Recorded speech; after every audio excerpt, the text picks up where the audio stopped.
Jeta e Fatos Nanos në 7 minuta, nga fjalët e para në vitin 1991, te burgosja, krizat e viteve 1997-1998 dhe fushata me akullore e traktor, janë kartolina e Ramës për lamtumirën që i dha para rendësit të tij në krye të Selis Roz. Përmes një video 7 minutëshe, kryeministri Edi Rama ka përshkruar rrugtimin e Fatos Nanos që prej vitit 1991, kur ai mori drejtimin e Partisë Socialiste dhe u bë kryeministri i parë pas rënies së komunizmit e deri te lamtumira e fundit. Që ajo do të vazhdojë të luftojë demokratikisht për të mbetur një nga forcat dhe alternativat kryesore politike të jetës së vendit dhe të jetës europiane. Takimet me Ibrahim Rugovën dhe figura të tjera kombëtare e ndërkombëtare u bën pjesë e kolazhit.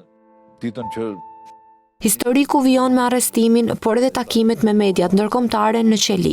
Më tha të kuptoj birë. Figura e Nanos shfaqet mjaft qartë, kur lë për pak orë Qelin t'i jap lamtumirën e fundit nënës.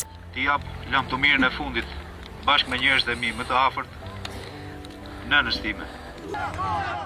Krizat që përjetoi Shqipëria, si ajo e vitit 1997, me armët në duart e popullsisë dhe tanket në rrugë, sjellin në kujtesë periudhën e qeverisë së tranzicionit me Bashkim Finon. Vendi u trondit sërish në vitin 1998, kur mbi kryeministrin u qellua me armë. We weren't gonna allow anymore to anybody attack, bomb and shell democratic elected institutions. Në fushata e takime elektorale, Nanos shfaqet duke shpërndar akullore dhe duke drejtuar traktore autobus.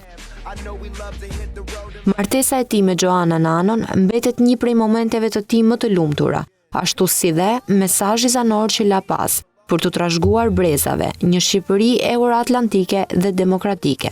Ta kalojmë stafetën nga Etrit te Bit, duke mbajtur në paralel të shoqërisë shqiptare një forcë shumë brezash.